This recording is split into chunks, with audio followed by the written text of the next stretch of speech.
c'est surtout la piote. Le Grand Matin Sud Radio. 5 questions pour tout savoir. 5 questions que je vais trouver dans un livre qui m'a passionné. Son auteur est là ce matin, Paul Lefebvre. Bonjour. Bonjour. Merci d'être avec nous. Vous êtes avocat pénaliste et vous avez sorti 94 pages, je les ai comptées, qui peuvent changer peut-être la société demain. Avant de donner votre idée, je voudrais vous poser ma première question. La démocratie, pour vous, est-ce qu'elle est en crise ? Alors oui, elle est en crise, mais il me semble que c'est davantage la modalité élective de la démocratie qui est en crise, parce qu'on constate depuis un certain nombre, j'allais dire même de décennies, une dérive assez inquiétante, que je qualifierais d'oligarchique, mais en des mots un peu plus simples, qui consiste en fait à désigner systématiquement dans le cadre des élections toujours les mêmes, et quand je parle des mêmes, sans remettre en cause leurs mérites qui sont réels de décennie en décennie, leurs mérites notamment intellectuels, je parle des mêmes partis politiques et des mêmes dirigeants politiques, et finalement on arrive à un système dans lequel, alors que les citoyens ont le sentiment d'être libres de désigner qui ils veulent, finalement désignent presque comme par fatalité toujours les mêmes. Et c'est cette tendance de la démocratie élective à entraîner un monopole des partis politiques qui est inquiétant et qui cause cette fissure qu'on voit au grand jour de plus en plus. Alors, d'où l'idée que vous nous soumettez dans votre livre, une idée qui n'est pas récente, on le faisait déjà dans la Grèce antique. Ce serait, puisque vous êtes, vous, avocat, vous vous inspirez de votre expérience ce qu'on appelle les jurys populaires, vous vous dites, pourquoi pas le tirage au sort en politique ? Alors, expliquez-nous cette idée qui a déjà fait ses preuves. Je le disais, en Grèce antique, mais on l'a vu dans d'autres pays également. Alors, effectivement, c'est une idée qui peut paraître comme ça novatrice, voire révolutionnaire, mais qui l'est en réalité pas du tout. Et je n'ai pas la prétention de considérer que j'ai découvert le Graal en 2019. C'est une idée très ancienne qui a déjà été expérimentée, vous l'avez dit, par les Grecs, durant l'Antiquité. Plus près de nous, tout de même, toutes les républiques de la Renaissance italienne l'ont expérimenté. Ce qui est intéressant à noter, c'est que ces républiques-là l'ont expérimenté pour sortir des luttes intestines entre clans. Et qui fait quand même écho, de manière assez incroyable, aux luttes intestines que se livrent les partis politiques depuis 40, 50 ans, sans qu'on arrive à en sortir. Et c'est pour ça qu'on a retenu le tirage au sort. Et il me semble que le tirage au sort doit être abordé sous l'angle qui doit être celui de toute action politique à mes yeux, qui est de maintenir la paix civile. Et il me semble que la politique, c'est permettre que des gens continuent à vivre ensemble, et que le tirage au sort, de ce point de vue, parce qu'il permet de lever les préjugés que les uns ont sur les autres, et le mouvement des Gilets jaunes, pour moi, est frappant à cet égard, c'est qu'on voit à quel point l'élite a des préjugés sur, disons les choses de manière un peu approximative sans doute, les gens ordinaires, et à quel point les gens ordinaires en ont aussi sur l'élite. Alors Paul Lefebvre, si on suit cette logique, ça voudrait dire que élus comme gens entre guillemets ordinaires tirés au sort seraient désormais à bord du même bateau et rameraient dans le même sens. Est-ce qu'il n'y aura pas de toute façon dans ce bateau une hiérarchie avec l'élu politique et celui qui est tiré au sort, parce qu'ils n'auront pas le même niveau au niveau pour parler de la société et créer la dynamique et des lois. Est-ce que là encore on ne retrouvera pas un décalage ?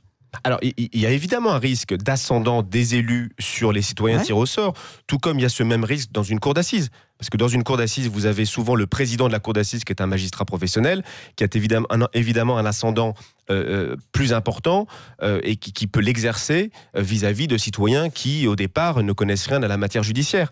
Mais ces inconvénients-là sont quand même dépassés par le fait que pendant plusieurs jours, le président de la cour d'assises va devoir composer avec le regard de gens qui ne sont pas de sa corporation. Et je constate tous les jours, j'exagère, mais régulièrement, à quel point, du côté de l'élite, le magistrat dans une cour d'assises, les élus peut-être demain, la présence de citoyens à leur côté change leur comportement. Et pour revenir à votre question en matière politique, je suis convaincu que faire cohabiter les deux, ce sera un enrichissement mutuel, d'autant plus que là nous raisonnons comme si les citoyens tombaient du ciel.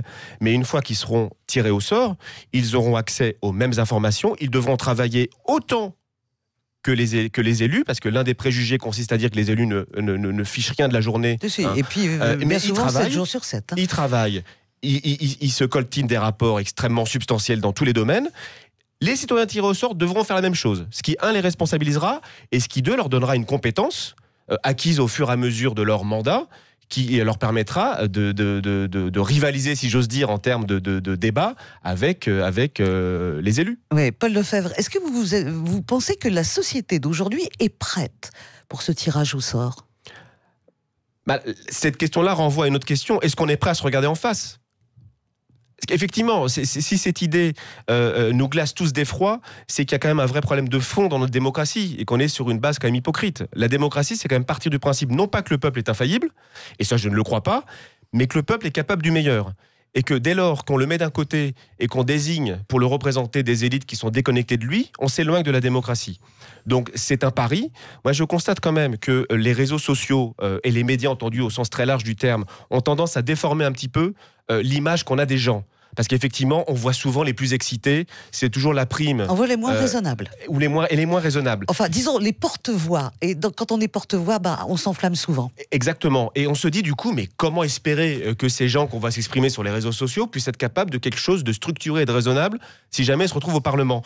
Mais je vous ferai remarquer qu'aux assises, c'est exactement la même chose.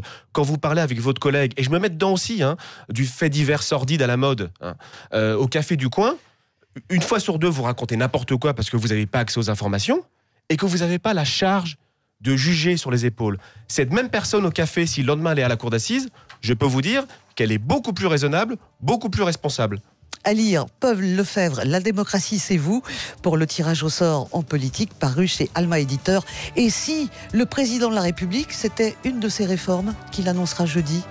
Ce serait pas mal, ça. Ce serait, j'en serais ravi. Alors, j'ai l'impression que l'une des idées serait de créer une chambre à part, composée de citoyens tirés au sort, qui auraient un pouvoir, précisément un rôle consultatif. Merci. Et ça, il me semble que c'est déjà un chemin intéressant. On en reparle vendredi, après les annonces de jeudi soir. Merci beaucoup de votre visite. Philippe, c'est terminé. C'est terminé. Je vous donne un peu le menu. On a entendu Valérie Expert. André Berkoff reçoit Jacques Attali de midi à 13h. Jacques Pessis recevra Jean-Claude Gaudin de 13 à 14. Les émotions négatives chez Brigitte Lahaye.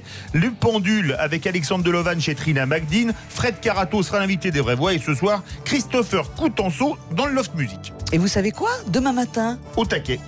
Je vous embrasse. Allez, bonne journée à tous.